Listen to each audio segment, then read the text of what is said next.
जय हिंद साथियों, कैसे आप सभी लोग। आई होप आप सभी लोग अच्छे होंगे, स्वस्थ होंगे और अपने डीवीपीएसटी के साथ अपनी रनिंग की भी तैयारी काफ़ी अच्छे से कर रहे होंगे।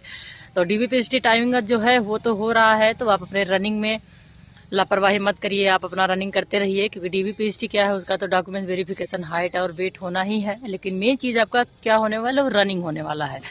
तो इस वीडियो के माध्यम से हम आज बात करेंगे कि जो 26 दिसंबर में डॉक्यूमेंट वेरिफिकेशन आपका हाइट और वेट हुआ, उसमें कितने बच्चे बाहर हुए हैं, कितने बाहर नहीं हुए हैं और क्या क्या चीज़ें पूछी जा रही है और किस तरीके से आपका डॉक्यूमेंट वेरिफिकेशन हो रहा है और ये आपका डॉक्यूमेंट वेरिफिकेशन कब से और कितने दिनों समय तक चलेगा और आपका रनिंग कब होने वाला है। तो आइए आज हम इस वीडियो के माध्यम से आपका जानते हैं कि देखो, आपका सबसे पहले सवाल ये है, 26 दिसंबर का जो डॉक्यूमेंट वेरिफिकेशन हुआ है उसमें सभी जनपदों में लगभग 50 महिला कैंडिडेट्स को बुलाया गया है और सबसे पहले फीमेल कैंडिडेट्स का ही डॉक्यूमेंट वेरिफिकेशन हो रहा है। तो जिसमें से मेरे यहाँ 50 फीमेल कैंडिडेट्स का डॉक्यूमेंट वेरिफिकेशन हुआ है, जिसमें से एक भी लड़की बाहर नहीं हुई है, सभी लड़कियाँ क्वालिफाई हैं। क्योंकि इसमें आप खुद ही जान रहे हैं, इसमें हाइट और वेट और डॉक्यूमेंट वेरिफिकेशन है। अगर किसी भी डॉक्यूमेंट में किसी भी प्रकार की कोई गलती या कमी हो रही है, नोडल अधिकारी द्वारा टाइम दिया जा रहा है, आप उसको सही कर करके फिर से 12 दिन या 1 हफ्ते में आप उसको जमा कर सकते हैं। वो बार बार बताया जा रहा है कि आपके किसी भी डॉक्यूमेंट में किसी भी प्रकार की कोई कमी हो रही है तो उसको सावधानी से आप समय रहते हुए उसको सही कर लीजिए, ताकि सेंटर में आने के बाद आपको किसी प्रकार की भटकने की जरूरत ना पड़े और आपका सही से हो जाए। तो साथ ही जो आपके डॉक्यूमेंट्स में जो दिक्कतें आ रही है, आपको पहले से ही बताया गया कि आपका जो डॉक्यूमेंट्स है उसको सही तरीके से अच्छे से करके ले जाए और सभी डॉक्यूमेंट्स का 2-2 जीरोक्स तो जरूर होना चाहिए। और सबसे बड़ी चीज़ कि जो आपका आय प्रमाण पत्र है और निवास प्रमाण पत्र है, क्या हो रहा है कि सभी जो जिस बच्चों का आय प्रमाण पत्र, निवास या किसी भी कारण वो खो गया है तो वो रंगीन प्रिंट में निकाल के लेके चले जा रहे हैं, तो वो मान्य नहीं है। आप अपने यहाँ लेखपाल द्वारा जिसे प्रमाणित करवाइए, जिसके द्वारा वो बनता है उससे आप प्रमाणित करा के उनके साइन मोहर के साथ आप लेके आइए, तभी उसका मान्य होगा। तो ये कई मामले देखने को मिले हैं कि जो भी महिलाओं का या किसी का डॉक्यूमेंट्स में अगर आय निवास या कहीं खो गया है तो वो निकाल करके बस वैसे लिए चले आ रहे हैं, तो वह मान्य नहीं हो रहा है। तो आप अपने यहाँ से तहसीलदार द्वारा प्रमाणित करा के लेके आ सकते हैं। और आधार कार्ड का जो सबसे बड़ा इशू आ रहा है कि आधार कार्ड मैंने अभी तो आधार कार्ड अपडेट करने वाली जो सूचना चल रही थी कि अपडेट हो गया है, तो कैसे क्या हो गया है। तो देखो, आधार कार्ड का आपका जो भी है वो भी मान्य हो रहा है, अगर आप अपडेट कराए हैं, नहीं अपडेट कराए हैं, जैसा भी चीज़ें हैं, बस आपके साथ एफिडेविट जरूर होना चाहिए। एफिडेविट हर चीज़ों से काम कर रहा है। और दूसरी चीज़ की है कि आधार कार्ड के साथ साथ जो है ही है आपका सबसे चीज़ें है आपका थंबनेल, जो आपके 10 अंगुलियों का जब आधार कार्ड बनाते टाइम आपने जो थंबनेल दिया था वो चीज़ें मैच करनी चाहिए। अगर वो चीज़ें आपकी मैच कर रही है तो आधार कार्ड जिस तरीके से है वो भी मान्य हो रहा है। तो इस तरीके से आपके डॉक्यूमेंट्स लग रहे हैं। तो जो भी बच्चे कुछ बच्चे हैं जो अभी तैयारी कर रहे हैं, वो अपने डॉक्यूमेंट्स में जो भी कमी हुई हो वो सुधार ले, नहीं तो सेंटर पे आने के बाद इस तरीके की समस्या होने वाली है। बात हो गई आपके डॉक्यूमेंट्स के बारे में। अब इस सवाल के बारे में ये चीज़ें जानना है कि बहुत सारे बच्चों का ये सवाल है, क्या सेकेंड मेरिट लिस्ट लगेगी।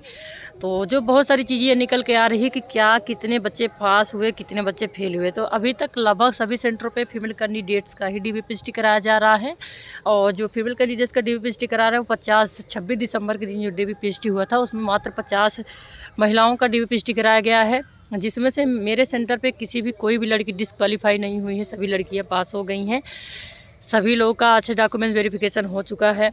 तो इसमें जो मेरिट लिस्ट सेकंड लगने वाली है, तो इससे अनुमान नहीं लगाया जा सकता, क्योंकि जो सेकंड मेरिट लिस्ट लगेगी वो जब बच्चे बाहर होंगे, ज़्यादा फेल होंगे, तब सेकंड मेरिट लिस्ट का अनुमान लगाया जा सकता है। क्योंकि इस समय जो डीवीपीएसटी चल रही है इसमें तो मात्र सिर्फ डॉक्यूमेंट्स वेरिफिकेशन और आपका हाइट और वेट हो रहा है। तो आप सभी लोग जानते हैं, जबकि आपका जब कोई भी आवेदन आप करते हैं तो आप उस योग्य रहते हैं, उसके एलिजिबल रहते हैं, तभी आप कोई भी आवेदन अप्लाई करते हैं। तो जो भी लड़के या लड़कियाँ इन्होंने अपना यूपी पुलिस कांस्टेबल में अप्लाई किया होगा, उनका हाइट और वेट उतना रहा होगा तभी उन्होंने किया था। अगर मान लो किसी का 100 ग्राम या 200 ग्राम या कुछ इंच के कारण वो बाहर भी हो रहे हैं, तो उनको फिर से समय दिया जा रहा है, वो फिर से अपना सुधार कर ले रहे हैं।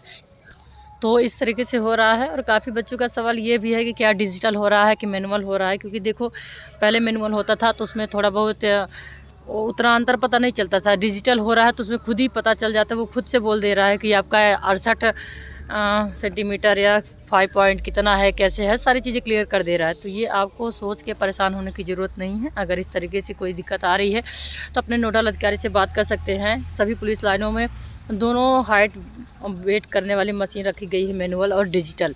तो अगर आपको डिजिटल से संबंध दिक्कतें हो रही है या आपका कुछ भी चीज़ें, तो आप मैनुअल से भी अपना हाइट वेट करा सकते हैं, वो भी मान्य है। तो इसलिए आप घबराए नहीं। तो सभी डॉक्यूमेंट्स अच्छे से तैयारी कर लीजिए। तो इसलिए सेकंड मेरिट लिस्ट का कोई अभी अनुमान नहीं है, जब आपका फिजिकल रनिंग शुरू हो जाएगी। तो अब बात इसमें ये आती है कि आपका DVPST कब से कब तक चलेगा। तो आपका DVPST 26 दिसंबर से 3 फरवरी तक होने वाला है। इसमें मेंबर ऑफ बोर्ड, इसमें बोर्ड में कितने सदस्य गठित किए गए हैं, तो आपके सदस्य में 5 लगभग गठित किए गए हैं। समय आवश्यकता अनुसार आप इसमें बढ़ा भी सकते हैं। जिला के SP महोदय, SDM महोदय और शिक्षा विभाग से 1 हैं और स्वास्थ्य विभाग से और उप निरीक्षक। बाकी आवश्यकता अनुसार आप उसमें बढ़ा सकते हैं। फीमेल कैंडिडेट्स के साथ महिला आरक्षी भी लगाई गई हैं ताकि उनके हाइट और वेट में किसी प्रकार की कोई दिक्कतें ना होएं। तो इस तरीके से चल रहा है। तो इस समय जो चल रहा है इसका शेड्यूल भी मैं बता दूं कि किस तरीके से आपका ये DVPST का शेड्यूल है। तो पहले बता दूं, पहले दिन का जो DVPST हुआ काफ़ी समय हो गया, क्योंकि पहला दिन था। तो बहुत सारे डॉक्यूमेंट्स को चेक किया जा रहा है, कई स्तर से गुजरना पड़ रहा है, सारे डॉक्यूमेंट्स को स्कैन करके वो अपलोड किया जा रहा है। तो बहुत सारा टाइमिंग लग रहा है। तो इस वजह कि 8 साढ़े 8 बजे तक सभी लोगों को बुलाया गया है। हर हाल में 9 बजे रिपोर्टिंग टाइमिंग है और 3 बजे आपत्ति दाखिल कर सकते हैं। मान लो किसी भी कारणवश आपके फॉर्म में या आपके हाइट या वेट में किसी तरीके से कोई कमी हुई है, तो आप 3 बजे तक उसको आपत्ति दाखिल कर सकते हैं, ताकि उसके समय रहते हुए आपका सारा चीज़ें क्लियर कराया जा सके और 5 बजे तक आपका रिजल्ट घोषित कर दिया जाए। तो यही चीज़ें हैं और बार बार आपको बताया जा रहा है, फिर भी आप थोड़ी सी गलती की वजह से काफ़ी परेशानी झेलनी पड़ रही है। तो मैं अपने सेंटर पर बता दूं, तो मेरे यहाँ सेंटर में लगभग सभी ज़िलों में 50 फीमेल कैंडिडेट्स का ही DVPST कराया गया है। तो मेरे यहाँ सेंटरों में 50 में से सभी लड़कियां क्वालिफाई है, कोई भी लड़की डिस्क्वालीफाई नहीं है। तो वैसे अनुमानित बता दूं तो सभी जगहों का यही हाल है कि किसी भी जगह डिस्क्वालीफाई लड़कियां ज़्यादा नहीं है। अगर डॉक्यूमेंट वेरिफिकेशन में किसी भी प्रकार की कोई दिक्कतें आ भी रही है, तो उनको समय दिया जा रहा है 1 हफ्ता 12 दिन के अंदर अंदर वो अपना डॉक्यूमेंट्स ओरिजिनल ला करके सबमिट कर सकती हैं।